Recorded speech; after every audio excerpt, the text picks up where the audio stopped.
नमस्कार, प्रभा साक्षी पॉडकास्ट में आप सभी का स्वागत है। आज के इस पॉडकास्ट में बात करेंगे कि 1979 में लंदन में रखा प्रस्ताव 40 साल से अलगाववादी कर रहे मांग। तो आइए सुनते हैं आज के इस पॉडकास्ट को। लेकिन उससे पहले अगर आपने हमारे चैनल को सब्सक्राइब नहीं किया है तो जरूर कर ले, ताकि आप रोज ऐसे ही इंटरेस्टिंग और जानकारीपूर्ण पॉडकास्ट सुन सकें। कनाडा ने खालिस्तानी समर्थक हरदीप सिंह निज्जर की मौत का इल्जाम भारत पर लगाया। इसके बाद कनाडा ने एक भारतीय राजनयिक को देश छोड़ने का आदेश भी दे दिया।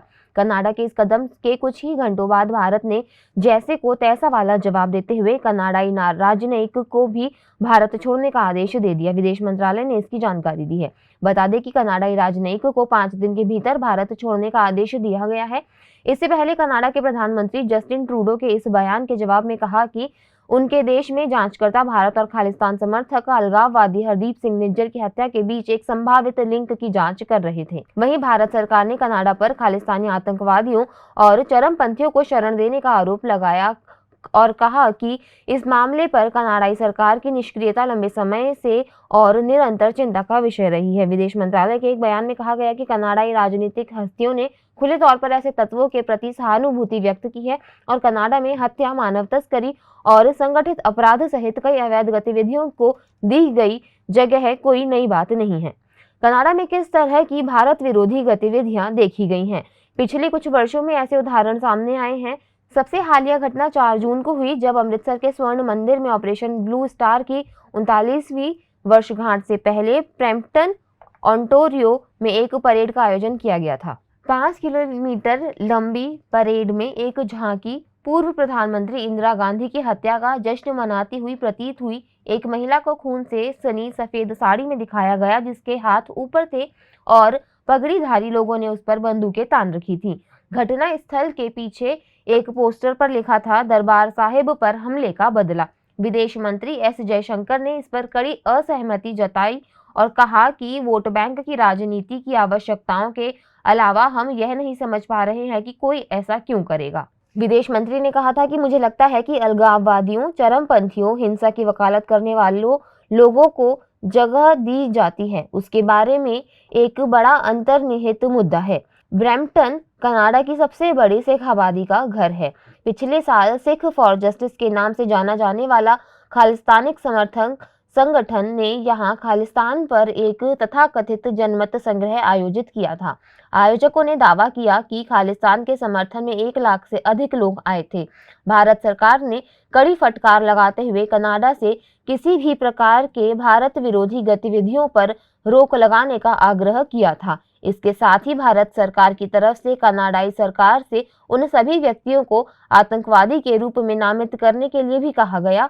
एसएफजे भारत में एक गैर कानूनी संगठन है और मई 2022 में मोहाली में पंजाब इंटेलिजेंस मुख्यालय पर रॉकेट प्रोपेल्ड ग्रेनेड हमले से जुड़ा हुआ है। क्या पहले भी ऐसे मामले सामने आए हैं? जवाब हाँ है। 2002 में टोरंटो स्थित पंजाबी भाषा के साप्ताहिक सांझ सवेरा ने इंदिरा गांधी की पुण्यतिथि पर उनकी हत्या के कवर चित्रण और पाठकों से पापी को मारने वाले शहीदों का सम्मान करने का आग्रह करते हुए एक शीर्षक के साथ बधाई दी गई। पत्रिका को सरकारी विज्ञापन मिले और अब यह कनाडा का एक प्रमुख दैनिक है। दरअसल कनाडा को लंबे समय से खालिस्तान समर्थकों और भारत में आतंकवाद के आरोपी उग्रवादी आवाजों के लिए एक सुरक्षित पनाहगाह माना जाता रहा है। टेरी मिल्वस्की ने अपनी पुस्तक blood for blood 50 years of the में लिखा है कि खालिस्तानी चुनौती के प्रति नरम कनाडाई प्रतिक्रिया 1982 से ही भारतीय राजनेताओं के निशाने पर थी, जब प्रधानमंत्री इंदिरा गांधी ने इसके बारे में प्रधानमंत्री पियरे ट्रूडो से शिकायत की थी। 1968 से 1979 तक और फिर 1980 से 1984 तक कनाडा के प्रधानमंत्री रहे पियरे ट्रूडो वर्तमान पीएम जस्टिन ट्रूडो के पिता थे। कनाडा के खालिस्तान प्रेम की वजह। मिल्वस्की ने इस प्रश्न का उत्तर अपनी पुस्तक में दिया है। यह मोटे तौर पर कनाडा में वोट बैंक की राजनीति के जयशंकर के संदर्भ के समान है। यह अक्सर भारतीयों द्वारा पूछे जाने वाला प्रश्न है कि कनाडाई राजनेता सिख चरमपंथियों को बढ़ावा क्यों देते हैं। मिल्वस्की ने इसका जवाब देते हुए लिखा कि इन शॉर्ट इसका उत्तर यह है कि वैशाखी दिवस पर कनाडा में 1 लाख की भीड़ को देखना आसान नहीं है, यह जानते हुए कि यदि आप अपना मुंह बंद रखेंगे तो वे आपको वोट दे सकते हैं और फिर इसके बजाय इन सब पर बंदिश से वोट गंवाने का डर होता है। 2021 की कनाडाई जनगणना के अनुसार कनाडा की आबादी में सिखों की हिस्सेदारी 2.1% है और यह देश का सबसे तेजी से बढ़ने वाला धार्मिक समूह है। भारत के बाद कनाडा दुनिया में सिखों की सबसे बड़ी आबादी का घर है। आज सिख सांसद और अधिकारी कनाडा सरकार के सभी स्तरों पर काम करते हैं और उनकी बढ़ती आबादी देश में सबसे महत्वपूर्ण राजनीतिक निर्वाचन क्षेत्रों में से एक है। 2017 में 39 वर्षीय जगमीत सिंह किसी प्रमुख कनाडाई राजनीतिक दल के पहले सिख नेता बने जब उन्होंने वामपंथी झुकाव वाली न्यू डेमोक्रेटिक पार्टी की कमान संभाली। क्या भारत में समाप्त हो गया खालिस्तान आंदोलन? हाँ, लेकिन भले ही इस आंदोलन को भारत के भीतर सिख आबादी में बहुत कम तवज्जो मिलती है, यह कनाडा, अमेरिका और ब्रिटेन जैसे देशों में सिख प्रवासी के कुछ हिस्सों में अपना सिर उठा रहा है। दरअसल खालिस्तान आंदोलन अपनी शुरुआत से ही एक वैश्विक आंदोलन रहा है। एक अलग सिख राज्य की पहली घोषणा संयुक्त राज्य अमेरिका में द न्यूयॉर्क टाइम्स से कम महत्वपूर्ण प्रकाशन में नहीं की गई थी। 12 अक्टूबर 1971 को न्यूयॉर्क टाइम्स में एक विज्ञापन में खालिस्तान के जन्म की घोषणा की गई। इसमें कहा गया कि आज हम जीत हासिल होने तक अंतिम धर्म युद्ध शुरू कर रहे हैं, हम अपने आप में एक राष्ट्र हैं।